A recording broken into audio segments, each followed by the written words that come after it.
This is FreshEd, a weekly podcast that makes complex ideas in educational research easily understood. I'm your host, Will Brem. Today we explore Aboriginal voices in education research in Australia. Australians will soon vote in a referendum about whether to change their constitution to allow for the creation of an advisory body made up of First Nations peoples. This body would provide advice to the Parliament and government on matters that impact Indigenous communities. This is called The Voice. There are at least 250 different groups of Indigenous people across Australia. So the idea is that each of those groups of people would be able to provide advice through probably what is some regional decision-making structures to level that advice up so that it gets to the Commonwealth Government. It would be made up of Aboriginal and Torres Strait Islander people, providing advice on issues that affect Indigenous people. Nikki Moodie is an Associate Professor and Program Director of the Atlantic Fellows for Social Equity at the University of Melbourne.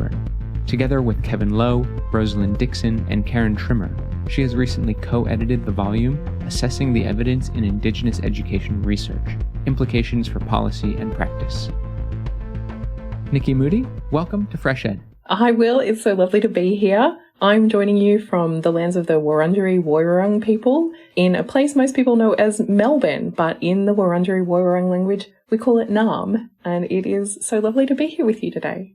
I'm so happy that you could be basically the first guest living in Australia that I've interviewed while I've also been in Australia. So thank you. So I'm so happy to have you on, Nikki, because, there's a lot happening in Australia right now. Australians are going to be voting in some sort of referendum on the issue about giving Indigenous communities a route to help inform policy and legal decisions that impact their lives. And it's going to be this changing the Constitution for, an Aboriginal voice, for the voice as it's called. Can you explain what this voice to Parliament is for listeners around the world who might not really know too much of what's going on in Australia today? Yeah, absolutely, Will. So Australia's constitution isn't a Bill of Rights in the way that a constitution might be understood as a Bill of Rights in so many other countries. Our constitution is basically a rule book for what the states do and for what our federal government does. Who can raise what kind of taxes, who's responsible for post offices and lighthouses. It's that kind of document. So our constitution sets out things like how Parliament and the courts should work, how many senators there are, how they can vote, this kind of thing, right? So really important to note that Australia's constitution isn't the same Bill of Rights approach that so many other constitutions are. The proposal that is currently before the Australian people is a question as to whether or not Australia should have a formal voice to Parliament that advises Parliament on issues related to Aboriginal and Torres Strait Islander people. It's a really simple question. Should the Constitution recognise Aboriginal and Torres Strait Islander people in Australia? That's it. It's an advisory body. Nothing more, nothing less. So it's an advisory body made up of First Nations peoples that does what it says. It gives advice on different legislation and policies that the government or Parliament might be considering.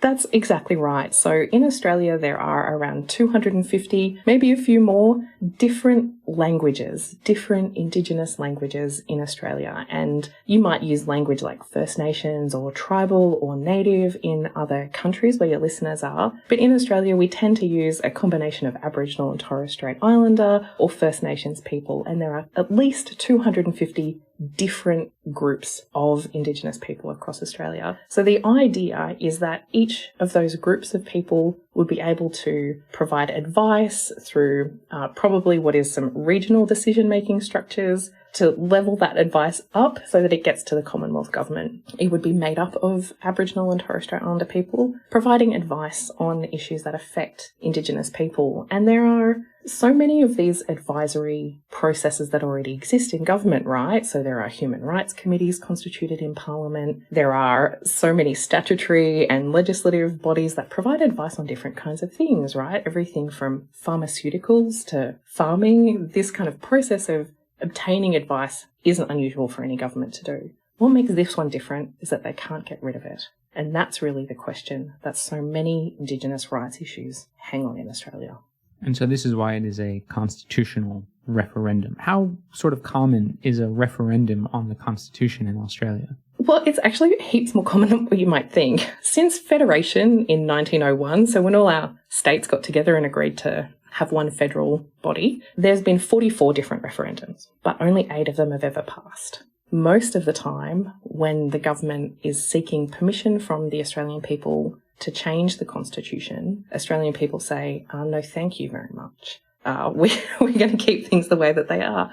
But the kinds of things that Australians vote yes on are often the things related to some aspect of equality, some aspect of individual rights. So out of those 8 referendums that have passed, out of the 44 that we've had since 1901, the biggest yes vote we've ever had was for the last referendum on Indigenous issues, to give the Commonwealth the power to make laws for Aboriginal people and to count us in the census.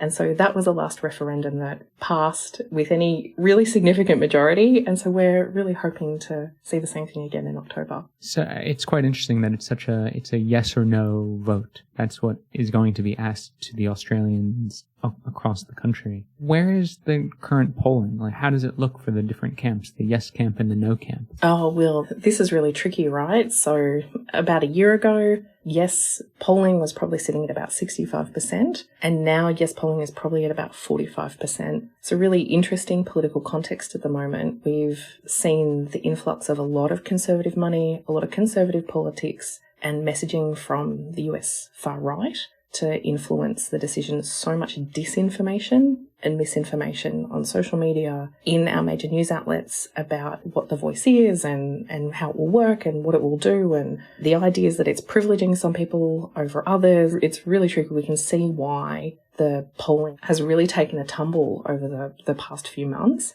But I guess the thing that gives me hope is that in one of our last major elections in 2019, the polling was really wrong. We thought that one person would be elected as Prime Minister and a totally different person was. So, the polling, I think, can be taken with a bit of a grain of salt. And I certainly hope it can. And I certainly hope that when Australians walk into the polling booth and they have the opportunity to vote yes, that we can, as a nation, take that step. I think, in Australia, we had the privilege of seeing the Matildas, our soccer, our football team, get, so far in the recent World Cup. And it was such an outpouring of love and support. And I think that the way that Australians rallied behind that sporting team is just something that we hadn't seen before. And I think it signalled that this is a country that has come a long way, where our politics has changed and progressed, and that we're looking for a different path to the future. Young people especially are looking for something different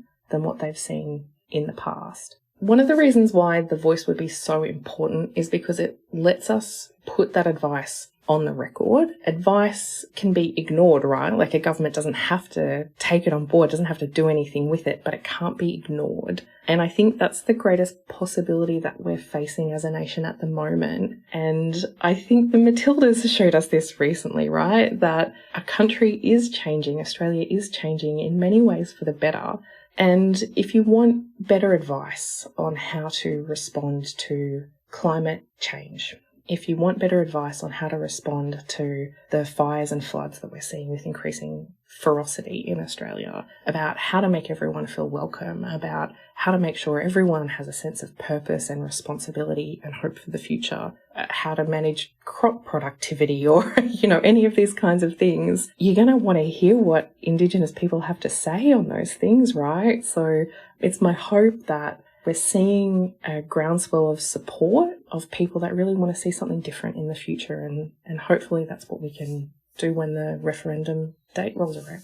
So one of the issues that obviously are probably going to come across the voice to Parliament if it passes is about education, Indigenous education, because obviously that matters to the voice of the Aboriginal and Torres Strait Islander communities. And of course, the governments of both the states and the territories and the federal government have spent a lot of time thinking about education for Indigenous communities here in Australia. And it just so happens that you have been working on a project for the last few years called the Aboriginal Voices Project that has begun to look at some of these issues. So can you tell me a little bit about what this project is? The Aboriginal Voices project was started way back, I think 2015, 2016 was when we first started talking about it. And it really is the brainchild of Gubby Gubby Man, Associate Professor, Uncle Dr. Kevin Lowe over in Sydney. And Uncle Kevin had spent many years working in schools, in government departments,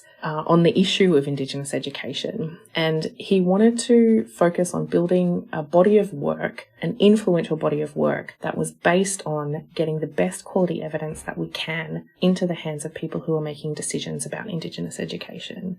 We spoke about how often Indigenous peoples, Native kids in schools are tested, surveyed, analysed, measured, in so many ways. There's meant to be this mountain of data out there about us. Let's go and get that data and analyse it. Let's turn it into its most pithy truths that we can get those messages into the hands of people who need to hear them. When we got into the work, we were really surprised, I think, about the quality of data that was out there. We thought it would be much higher, perhaps, than what it was. We thought that people who were making decisions about Indigenous education had to be making decisions on the basis of good data, right? Or policy-based evidence making, I think is the thing, right? And so we were like, oh God, okay, well, we thought, let's have a look at what has actually been done. There's been countless curriculum discourse analyses. There's been countless theoretical studies. What does the data actually say? What's the empirical research on this? And how much research are we talking about here? Like what, if you're saying that Indigenous communities have been measured and analyzed and, experimented on in awful ways probably as well in the long history, how much data are we talking about that you were able to sort of get your hands on? Well, in the case of literacy and numeracy, for example, there are only a handful of studies that actually relied on empirical data that was collected with and from Aboriginal and Torres Strait Islander people. Studies on racism over a generational period. So the study that I looked at was the impact of racism on the experiences of Aboriginal and Torres Strait Islander people's schooling. And there was less than 50 studies over a generation that met the bar to be analysed. We were shocked at really what we thought was going to be a mountain of, quality, longitudinal, deep, well-designed data, and it just didn't exist. So it's not only that it's not a mountain of data, it's also that what does exist, some of it is low quality. Absolutely. Absolutely. The way the data collection was often designed, there wasn't an Aboriginal person within cooee of, these methods, and where they were often really small studies. And, I'm a qualitative researcher by training, so small studies are 100% my jam, right? Like I love a small N study. But, we just didn't find the national saturation. There were huge areas of the country where no work had been done, that the only things that had been evaluated and assessed were the things that had been funded. So there were all these programs out there, all of these initiatives, all of these interventions that no one has ever assessed for efficacy. No one's ever assessed for rigour or ethicality. It's astonishing. It's sort of mind-blowing. But then at the same time, now that I think about it, it's also not surprising, which is sort of a sad sort of reality to state out loud. So I guess, thinking about Indigenous communities, how and Aboriginal voices and, say, Indigenous knowledges and just sort of, in Aboriginal people, how are they represented inside schools in Australia? What do we know about that? Yeah, so I think that's really a continuation of your observation about how much really has been missed and how many opportunities have been passed by and how much policy in Australia has really doubled down on deficit positioning, on really harmful narratives, really counterproductive approaches. And when good things happen, we know the old story, right? Like the funding gets pulled or the government changes. And so we have these waves and waves of maybe good things starting, but never quite getting the buy-in to really change things. So we get these representations of Indigenous issue in curriculum, in teacher training, in professional development for practicing teachers that really focuses on the the kind of cultural representation that says the answer to these problems, the answer to poor outcomes is really just knowing a little bit more about Aboriginal culture. And that never really fixes the problem because it's not addressing the foundational truths about what we know that schooling is for and how we know that schooling systems build citizens, right? And they build a particular type of citizen. And so building an Indigenous citizen for an Indigenous community is really not the job of a schooling system.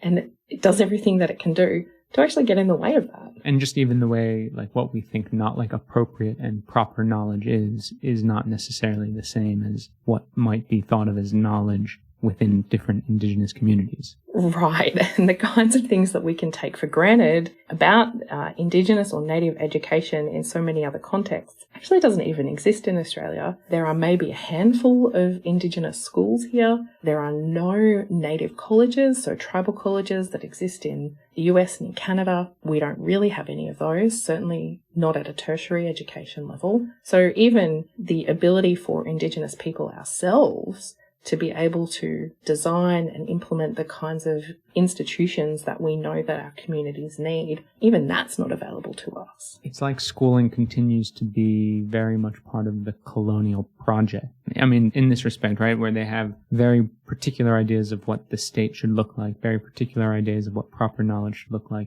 And what you're sort of saying here is that the way in which we measure that success is based on certain ideas that come out of that colonial project. And so if you're not part of that, then you automatically are going to be in deficit no matter what. There's nothing you can do that will ever bring you out of deficit until you become sort of part of that colonial project.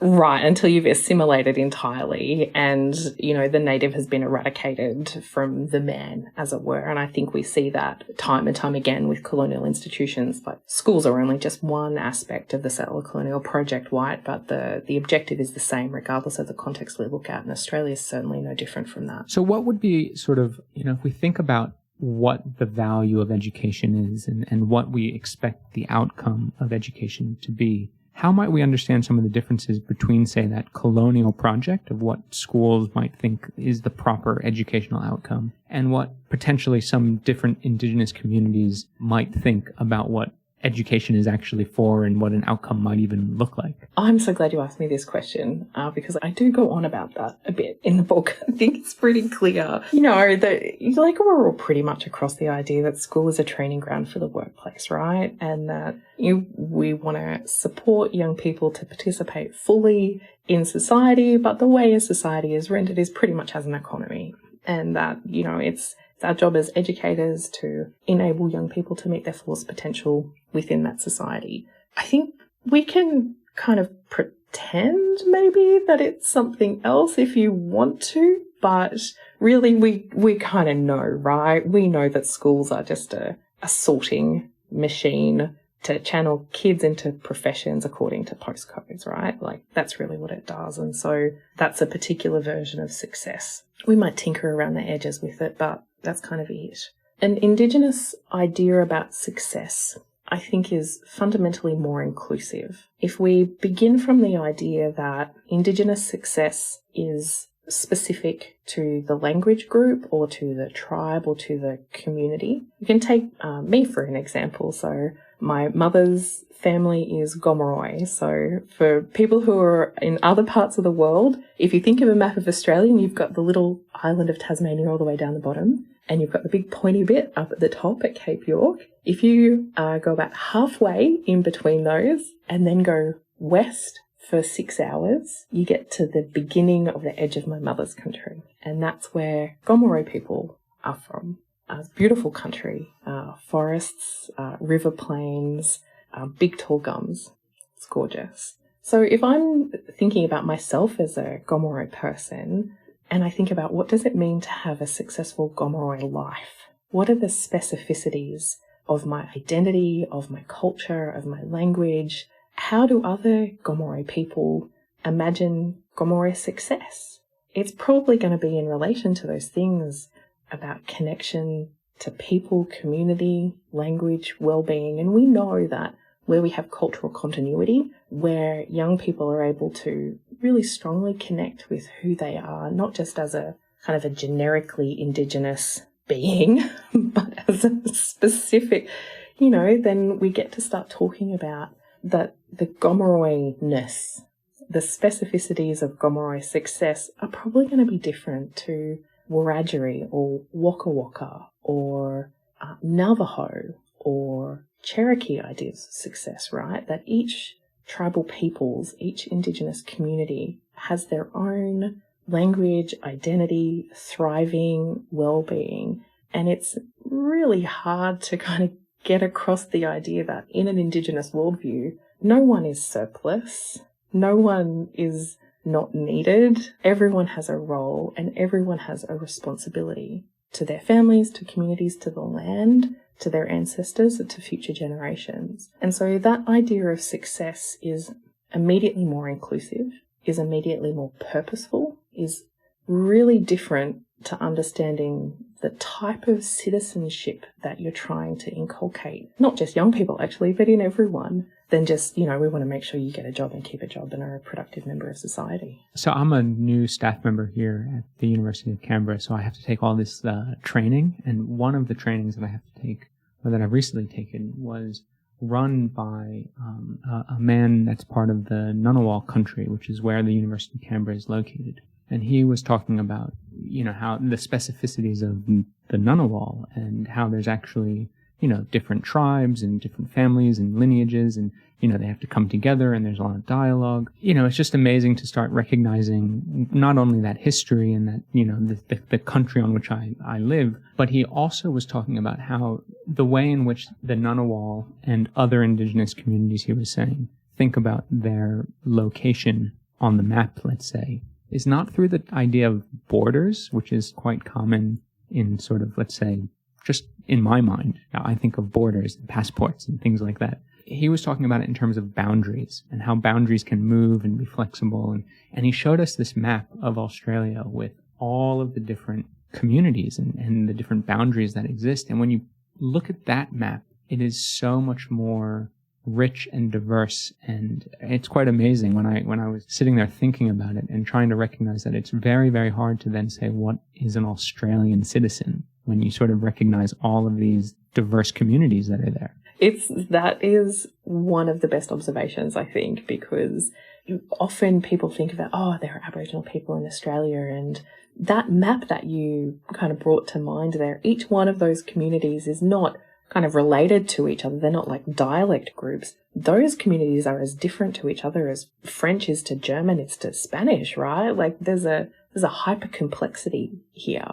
And I think sometimes that what we're seeing, particularly in relation to the voice, is a resistance against hypercomplexity, is a resistance against pluralism. And that's a really common theme, I think, that a lot of people are facing in different places of the world at the moment. What does it mean to be a citizen of a place that can not just accommodate, but celebrate hypercomplexity, that sees pluralism as a really foundational aspect to who we are, and that conversation about that bigger we, right? And what are our individual rights and responsibilities in that context of a great plurality. Do you think these ideas, this great plurality, is it even possible for it to sort of pervade school systems, be incorporated into curriculum? Because it just seems at such a sort of polar opposite to the sort of other way of thinking, right? Which is that we're all within this one country. We all speak the same language.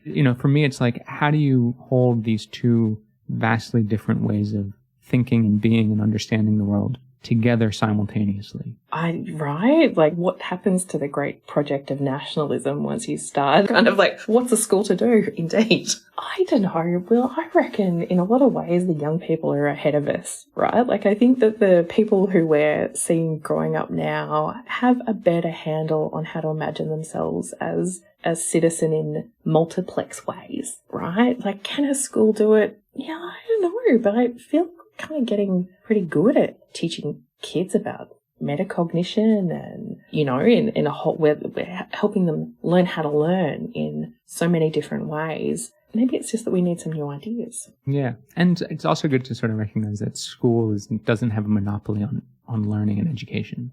Right? It's so much broader, right? And so if that's the case, then people are, and like you said, children and youth are learning things that are far beyond anything in the school curriculum. It really challenges our idea about what we think a school should be, right? Where a particular type of learning happens, and where we see schools that open their doors to communities that understand themselves as hubs, as, different kinds of service providers in all sorts of different ways. I think we can start to imagine a future where schools might look a little bit different, play a different role in the community, think about, how do we support the greater project of learning and inclusion in different ways. But, I've been accused of being utopian in the past, Will, so... If the voice to Parliament passes, do you think this will have a role in sort of bringing into being some of these ideas that we're talking about, bringing them into being in public policy in particular, and then, hopefully or somehow that would then impact what goes on sort of at school level in communities? Oh, I really hope so, Will. I really hope so. Australian politics is marked by a kind of incrementalism, right? So nothing happens really quickly here. And I mean, that's what you want from a good democratic system, right? Like, you don't want it to be able to shift it real fast. So for a lot of people, the voice is too little too late. A lot of people say that we've had a voice for 240 years and it's just white settlers, it's non-Indigenous people who haven't been listening. But the thing about this proposal is that the government can't get rid of it. And that's what they've done to every other advisory body on Indigenous issues in Australia that's ever been constituted. We have an advisory body. It provides advice on those foundational issues of education, health, well-being, and government might not like that advice. So it bins the advice, and then it bins the advisory board that provided the advice, and then it cuts the funding. So the thing about this is that the ability to be able to provide advice to government, to be able to review legislation and say this is how this is going to affect Aboriginal and Torres Strait Islander people in Australia, and to have that advice on the record means that it has the potential to change the level at which a public conversation takes place. Now, there's nothing in the proposal or in the referendum, or there's nothing in the proposal or the referendum that will compel government to take this advice on. It can absolutely ignore it. But what happens when we start being able to have this advice documented, that all sorts of people read it, right? Policymakers read it. People have greater exposure to our knowledge and insight on the issues that affect us. And it gives us the opportunity to start to just kind of shift that needle a little bit. I think it will, because that great project of social change, happens in incremental steps in places like Australia. And finally, what sort of advice would you give a body like the Voice to Parliament, assuming that it gets created? What sort of advice would you give them based on the Aboriginal Voices project? If they're thinking about something on education and they're sort of thinking about how they want to provide advice to Parliament or the government. And I would imagine this body is going to seek dialogue with others. And, if you happen to be in that space, what would you say? What would you say are the big sort of takeaways from this massive review of research on Indigenous communities and education? I imagine that quite a few of your readers will be familiar with the work of Russell Bishop from Aotearoa, New Zealand, who said that what works for Indigenous kids works for everyone. But what works for white kids works really well for white kids. And so thinking about this great project of inclusion and the fact that culture matters, that thinking about what works for Indigenous kids automatically means that we're thinking differently about how to celebrate diversity, about how to be more inclusive, about how to celebrate different ways of knowing. So that's my first takeaway. The second takeaway is that I want us to think really carefully about what self-determination means in Indigenous and Native contexts. Regardless of whether we're looking at health or education or well-being on any metric, where Indigenous peoples have a greater say over the way the funding gets spent, over the kinds of policies that are created and implemented, people do better. That's it. Diabetes rates goes down, school attendance goes up, everything gets better, and it's easy. We have the answers, we know what to do. We can put that in a paper. we can send that advice to government, and we can begin to hold them to account for implementing policies that don't work. Well, Nikki Moodie, thank you so much for joining FreshEd. Really a pleasure to talk today, and fingers crossed about this voice vote. It's been such a privilege, Will. Thank you so much. Nikki Moodie is an associate professor at the University of Melbourne. Her latest co-edited collection is Assessing the Evidence in Indigenous Education Research. A transcript of today's interview with a selection of resources for further exploration can be found at freshedpodcast.com. Please note that opinions expressed on FreshEd are solely those of the host or the guest interviewed, not FreshEd, which takes no institutional position. If you've liked what you've heard today, please rate us wherever you listen to podcasts. Reviews really do help. FreshEd's team includes Fati Octus, Obafemi Ongunle, Annabella Afroboteng, Phyllis Che Mensa, and Jose Neto. Original music for FreshEd was created by Digital Primate. FreshEd is an independently run podcast without advertisements and is made possible by the support of NORAG, the Shockdev Family Fund, and listeners like you. Please consider donating to FreshEd by visiting freshedpodcast.com/donate. Thanks for listening. I'm Will Brem, and I'll be back next week.